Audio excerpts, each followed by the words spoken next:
Salam sejahtera bagi kita sekalian. Assalamualaikum warahmatullahi wabarakatuh. Teman-teman honorer, info BKN terbaru.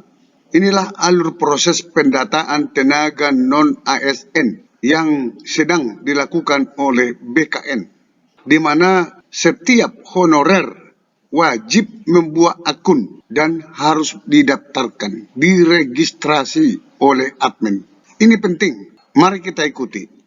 Alur prosesnya adalah pertama, instansi itu mendaftarkan dulu. Instansi mendaftarkan orang-orang atau tenaga non-ASN yang sudah divalidasi tentunya dengan sistem dan sudah masih bekerja pada instansi tersebut. Nah, setelah masuk, nomor 1, masuk ke database, baru tenaga non-ASN dapat membuat akun dan registrasi, seperti seleksi CPNS. Jadi membuat akun, lalu registrasi, dan dia bisa melihat data-data yang sudah diinput oleh admin, instansi, ataupun operator. Jadi, data-data itu bisa dilihat, dan dia bisa melengkapi. Kemungkinan adalah instansi itu tidak memiliki pendidikan atau ijazah terakhir ya. Mungkin megangnya adalah ijazah pada saat pengangkatan atau pada saat SK saja, misalnya D3. Ternyata dia punya S2. Nah, disitulah tenaga non-ASN dapat melengkapi pendidikannya ataupun dengan riwayat masa kerja yang tadi yang di lampiran 2 itu tenaga non ASN-nya bisa melakukan pelengkapan situ.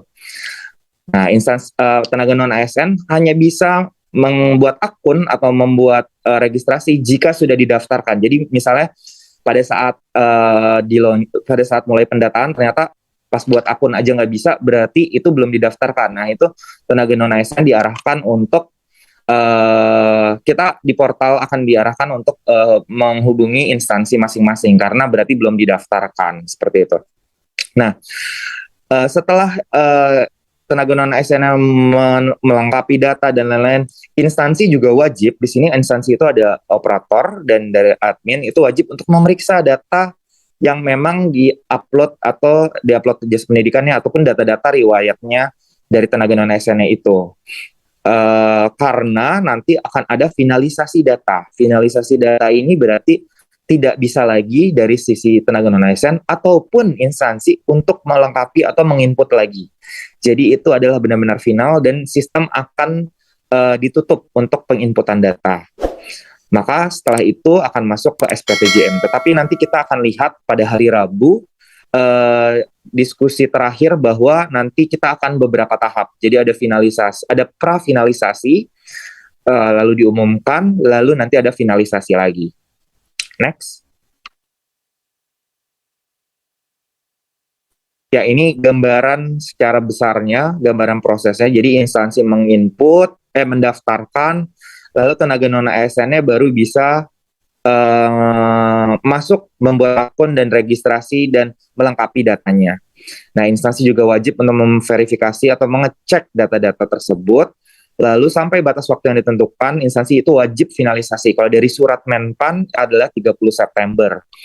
Nanti setelah 30 September akan ada pengumuman, lalu akan finalisasi lagi.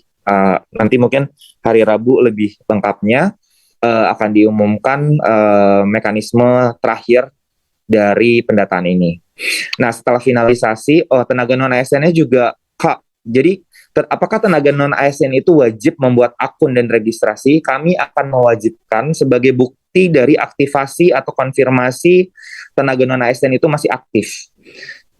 Dan juga instansi akan mendapatkan report mana saja tenaga non-ASN yang melakukan aktivasi. Sehingga nanti kalau misalnya minta datanya seperti email, nomor telepon, dan lain-lain, itu bisa diambil melalui sistem ya, gitu. Dan dia aktif, emailnya pun aktif, dan lain-lain. Dan dia harus mencetak bukti pendataan tenaga non-ASN ini sebagai bukti bahwa dia telah mengikuti proses pendataan tenaga non-ASN ini. Sampai ketemu pada video berikutnya di channel ini. Jangan lupa dukung terus channel ini dengan cara klik subscribe, like, dan loncengnya. Semoga bermanfaat. Wassalamualaikum warahmatullahi wabarakatuh. Shalom.